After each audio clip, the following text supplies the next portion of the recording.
ሰላም እንዴት ናችሁ? ታሪክን ላካፍላችሁ የመጣሁት ከሩቅ ነው። አረንጓዴ በለሱ ነገር ግን የድህነት ጥላ ባጠለለችባቸው የገጠር ተራሮች መካከል ካለች ትንሽዬ መንደር። ስሜ ዓለም ፀሐይ ይባላል። ለቤተሰቦቼ ግን እውነተኛ የፀሐይ ብርሃን መሆን የቻልኩት የዛሬውን ውሳኔ ስወስን ይመስለኛል።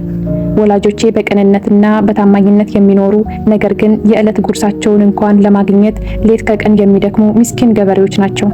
በእድሜ መግፋትና በህመም ምክንያት አባቴ ጉልበቱ እየደከመ የእናቴ ትከሻ እያጎነበሰ ሲመጣ ዝም ብዬ ማየት አልቻልኩም። የእነሱን ስቃይ ከምመለከት ወጥቼ ስራ ፈልጌ እነሱን መርዳት ይሻላል የሚል ውሳኔ ወሰንኩ። ምንም እንኳ በእድሜ ትንሽ ቢሆንም። አንድ ቀን ጧት እንባዬን እያበስኩ እናቴ የቋጠረችልኝን ስንቅ ይዤ ወደ ከተማ የሚወስደውን አውቶቡስ ተሳፈርኩ። አላማዬ አንድ ብቻ ነበር፣ ሰርቼ ወላጆቼን መርዳት። ከተማ እንደገባሁ የነበረው ግርግርና ጫጫታ በጣም ያስፈራ ነበር። ነገር ግን የአባቴ የዛሉ አይኖችን ሳስታውስ ፍርሃቴ ሁሉ ይበተናል። ብዙም ሳልቆይ በአንድ ትልቅ ቤት ውስጥ የቤት ሰራተኝነት ተቀጠርኩ። ቤቱ በጣም ትልቅ፣ ግቢው በጣም ሰፊ እና እቃዎቹ በሙሉ የሚያብረቀርቁ ነበሩ። የቤቱ ባለቤቶች መኪናቸው ውስጥ ሲገቡና ሲወጡ ሳያቸው ልቤ በፍርሃት በጣም ይመታል። የመጀመሪያው ቀን ስራዬን ስጀምር ይህ አዲስ ህይወት ምን ይዞልኝ እንደሚመጣ አላውቅም። ደጎች ይሆኑልኝ ይሆን ወይስ ስቃይ የሚበዛበት ቤት እያልኩኝ በጣም እጨነቃለሁ። ብቻ ፈጣሪዬን በልቤ እየለመንኩ ቤት ማጽዳትና ምግብ ማብሰል ጀመርኩ። የመጀመሪያዎቹ ቀናቶች በፍርሃትና በጭንቀት የተሞሉ ነበሩ። እጄ ላይ ያለው እያንዳንዱ ሳህን እንዳይሰበር፣ የምጠርገው ወለል ላይ አንድ ነጠብጣብ ቆሻሻ እንዳይቀር እየተጠነቀቅኩ በከፍተኛ ጥንቃቄ እሰራለሁ። ሆኖም ግን የቤቱ ባለቤቶች እኔ የፈራሁትን አይነት ሰዎች አልሆኑም። ይልቁኑ እጅግ በጣም ሀብታም ቢሆኑም በዚያው ልክ ልባቸው በደግነት የተሞላ የዋህ ሰዎች ናቸው። የቤቱ እመቤት ማህደር ትባላለች። ገና ከመጀመሪያው ቀን ጀምሮ እንደ ሰራተኛ ሳይሆን እንደ ልጇ ነበር የምታየኝ። በዚያው ሳምንት በመጨረሻ ላይ እመቤት ማህደርና ባለቤቷ እኔ ሳላውቅ ለወላጆቼ የሚሆን ከፍተኛ መጠን ያለው ገንዘብና እርዳታ እና መድኃኒት ወደ ገጠር ላኩላቸው። በአባቴ ስልክ ተደውሎ የእናቴን የደስታ እንባ ስሰማ ህይወቴ ሙሉ በሙሉ እንደተቀየረ ተሰማኝ።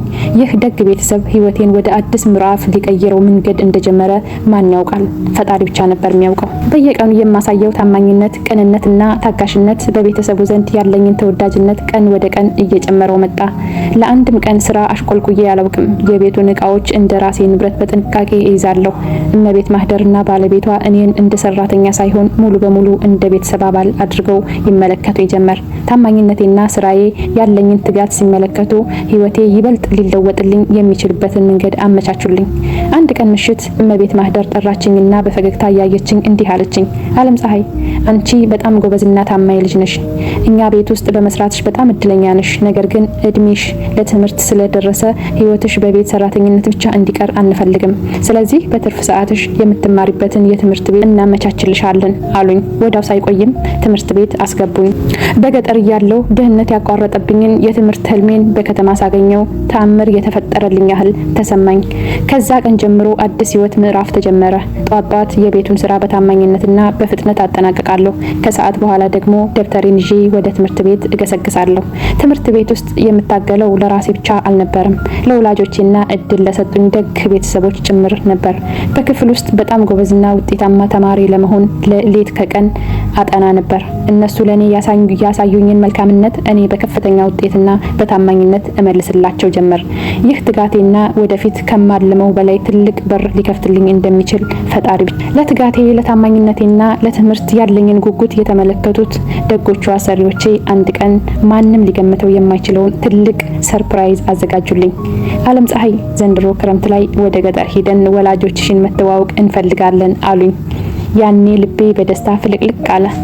እኔ እመቤት ማህደርና ባለቤቷ ብዙ ስጦታዎችና አልባሳቶችን፣ ቁሳቁሶችን በመያዝ ወደ ተወለድኩበት ገጠር ሄድን። ገጠር ስንደርስ የነበረው ትዕይንት እጅግ ልብ የሚነካ ነበር። ድሃውና ትሁቱ ቤተሰቤ እነዚህን ባለጸጋ ግን ልበቀና ሰዎች በደስታና በእንባ ተቀበሏቸው። በሁለቱ ቤተሰቦች መካከል ያለው የሀብት ልዩነት በደግነትና በታማኝነት ፍቅር ተሻገረ። ማህደርና ባለቤቷ የእናቴንና የአባቴን እጅ እየሳሙ እንደ ወላጆቻቸው አከበሩልኝ። ከዚያ ቀን ጀምሮ ሁለቱ ቤተሰቦቼ አንድ ሆኑ። ከዚያ ጉብኝት በኋላ ህይወታችን ሙሉ በሙሉ ተቀየረ። እነዚህ ደግ ሰዎች ለእኔ ከሚከፍሉኝ መደበኛ ደመወዝ ውጪ በየወሩ ለአባቴና ለእናቴ የሚሆን የተለያየ ገንዘብና የሕክምና እርዳታ በቀጥታ ይልኩላቸው ጀመር። ወላጆቼ ከእንግዲህ በድህነትና በችግር አይማቅቁም። እኔም ያለምንም ስጋት በትምህርቴ ላይ ብቻ ትኩረት ማድረግ ጀመርኩ። የእናትና አባቴ ፊት ላይ የሚታየው ብርሃንና የደጎቹ አሰሪዎቼ ፍቅር ሁልጊዜም በህይወቴ ታማኝነትና ቅንነት ትልቁን ዋጋ እንደሚያስገኙ ምስክር ሆኖ ይኖራል። በትምህርቴ እያስመዘገብኩ ያለው ከፍተኛ ውጤትና በቤቱ ውስጥ ያለኝ ታማኝነት እመቤት ማህደርን ይበልጥ አኮራት። ከአሁን በኋላ ለነሱ ሰራተኛ ሳይሆን የቤቱ እውነተኛ የብርሃን እምብርት ሆኜ ነበር። ይህ በእንዲህ እንዳለ ግን እመቤት ማህደር በልቧ ውስጥ ያሰበችው ሌላ ትልቅና ማንም ያላመነው ሰርፕራይዝ ነበር። አንድ ቀን ምሽት እራት በልተን ከጨረስን በኋላ እመቤት ማህደር ሳሎን ውስጥ ብቻዬን አስቀረችኝ። እጄን በፍቅር እየዳበሰች አይኖቼ ውስጥ በትኩረት እያየች ዓለም ፀሐይ አለችኝ፣ ድምጿ በኩራት ተሞልቶ። አንቺ ለኔ ምን ያህል ውድ እንደሆንሽ ታውቂያለሽ? ያሳየሽኝ ታማኝነትና ቅንነት በዚህ ዘመን የሚገኝ አይደለም። ስለዚህ እኔና ባለቤቴ አንድ ውሳኔ ላይ ደርሰናል። አንቺ ከዚህ ቤተሰብ መውጣት የለብሽም። ሌላ ቦታም እንድትሄጂ አንፈልግም። የገዛ የእህቴን ልጅ እንድድርሽ እፈልጋለሁ አለችኝ። ከአሁን በኋላ ሰራተኝነት ሳይሆን የገዛ ልጃችንና የቤተሰቦቻችን አካል እንድትሆኝም እንፈልጋለን አሉኝ። የሰማሁትን ማመን አቅቶኝ ለአፍታ ደነገጥኩ። የደስታ ፈገግታና ድንጋጤ እንባ በአንድ ላይ ተቀላቀሉብኝ። እኔ የገጠሯ ምስኪን ልጅ ዛሬ በዚህ በሀብታሙና በደጉ ቤተሰብ ውስጥ ሙሉ በሙሉ የልጅነት ክብር ልጎናጸፍ ነው። ብዙም ሳይቆይ ከእህቷ ልጅ ጋር አስተዋወቁኝ። እሱም እንደ አክስቱ ደግ፣ አሳቢ፣ መልካም ስነ ምግባር ያለውና እኔን ከልቡ የሚያከብር ወጣት ሆኖ አገኘሁት። የህይወቴ ታሪክ ከቤት ሰራተኝነት ተነስቶ በትጋትና በታማኝነት ምክንያት ወደ እውነተኛ የቤተሰብ እመቤትነት እየተቀየረ እንደነበር ማን ያውቃል ከፈጣሪ ውጪ። ከእጮኛዬ ጋር ስንተዋወቅ ልቤ በደስታ ተሞልቶ፣ ስሙም ናሆም ይባላል። የራሱ ትልቅ የመኪና ጋራጅ አለው። ጎበዝና ታጋሽ ወጣት ነው። ሀብታም ቢሆንም እንደ አክስቱ እመቤት ማህደር ሁሉ ትሁትና ሰራተኛ፣ ሰዎችን የሚያከብር ሰው ነው። በመካከላችን የነበረው ትውውቅ በጣም ፈጣን ቢሆንም በአጭር ጊዜ ውስጥ እጅግ በጣም ተግባባን። ስለ ትምህርቴ፣ ስለ ህይወቴና ስለ ገጠር ወላጆቼ ሳወራው በአክብሮትና በፍቅር ያዳምጠኛል። እኔም የራሱን ጥረትና ጉብዝነቱን ሳየው ልቤ በጣም በደስታ ተሞላ። በጣምም ወደድኩት። ሰርጋችን እንዲፋጠን የተወሰነው በሁለቱም ወገን ሙሉ ስምምነት ነበር፣ በእኔ በወላጆቼና በደግ አሰሪዎቼ። በዚህ መሀል አሰሪዎቼ ሌላ ትልቅ ውሳኔ አሳለፉ። ዓለም ፀሐይ ከዚህ ቤት ወጥታ ሌላ ቦታ አታገባም፣ ሰርጉ እዚሁ በእኛ ግቢ ውስጥ ይደረጋል አሉ። ለሰርጉ ዝግጅት የወላጆቼ ወደ ከተማ መምጣት ግድ ነበር።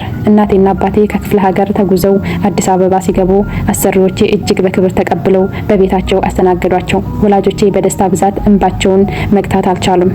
የሰርጉ ቀን ግቢው በሙሉ በአበቦችና በደመቁ መብራቶች አሸበረቁ። እኔ የገጠሯ ምስኪን ልጅ ዛሬ በደግነቴና በታማኝነቴ ምክንያት የሙሽራነት ቀሚሴን ለብሼ በክብር ቆምኩ። ወላጆቼ እያለቀሱ መረቁኝ። አሰሪዎችም እንደ እውነተኛ ወላጅ ሆነው እጄን ይዘው ለናሆም ሰጡት። እዛው እኔ በሰራተኝነት በተቀጠርኩበት ነገር ግን ፍቅርና ደግነት በሞላበት ቤት ውስጥ በታላቅ ድምቀት ተዳርኩ። ህይወቴ ከጨለማ ወደ እውነተኛ የፀሐይ ብርሃን ተቀየረ። ከደመቀው ሰርግ በኋላ የጀመርነው የትዳር ህይወት እጅግ የሰላምና የፍቅር ሆነ። ፈጣሪ ትዳራችንን ባረከው። 3 ውብ ልጆችንም አፈራን። ልጆቼን በፍቅር ለማሳደግና ስራዎቼን ለማቅለል እኔም እንደ ቀድሞ አሰሪዎቼ ደግ በመሆኔ የቤት ሰራተኛ ቀጠርኩ። በትምህርት ያገኘሁትን እውቀትና ከገጠር ይዤ የመጣሁትን የእናቴን የሙያ ችሎታ በመጠቀም የባልትና ስራዬን ሽሮ፣ በርበሬ እና የተለያዩ ቅመማ ቅመሞችን ማዘጋጀት ጀመርኩ። በትንሹ ባሌ ናሆም በጋራጁ ስራው እየበረታ እንደመጣ ሁሉ በእኔ የስራ ጥረት ውስጥ እጅግ ታታሪና የፍቅር ሰው ሆኖ ከጎኔ ቆመ። ስራዬ ቀን ወደ ቀን እያደገ ሄዶ ዛሬ ላይ ትልቅ የባልትና መደብርና በሀገር አቀፍ ደረጃ ምርቶችን የሚያከፋፍል ድርጅት ባለቤት ለመሆን በቃው። በአንድ ወቅት በቤት ሰራተኝነት ከተቀጠርኩበት ህይወት ተነስቼ ዛሬ የብዙ ሴቶች የስራ እድል ፈጣሪና ባለሀብት ሆኛለሁ። የህይወቴ ትልቁ ህልምና ስኬት ግን የተመሰረተው የወላጆቼን እንባ ማበስ ስችል ብቻ ነው። በድርጅቴ ካገኘሁት ትርፍ ላይ ለውድ እናትና አባቴ የሚሆን ውብ ቆንጆ ቤት ገዛሁላቸው። ዛሬ ወላጆቼ በምቾትና በደስታ ይኖራሉ። እኔም ከታታሪው ባለቤቴ ከልጆቼና እኔን ከለወጡኝ ደግ አሰሪዎቼ ጋር አንድ ላይ እንኖራለን። ህይወት ታማኝነትን፣ ቅንነትንና ትጋትን መቼም ሳይሸልም አያልፍም። ዶችዬ ዛሬ ይዤላችሁ የመጣሁት የህይወት ታሪኬ ይህንን ይመስል ነበረ። ታሪኬን ከወደዳችሁት ሀሳብ አስተያየታችሁን ኮሜንት ላይ ጻፉልኝ። ላይክ፣ ኮሜንት፣ ሰብስክራይብ እያደረጋችሁ ማበረታቱኝ። ድጋሚ በሌላ አስተማሪ በሆነ ታሪክ እስከምንገናኝ ሰላም ቆዩልኝ።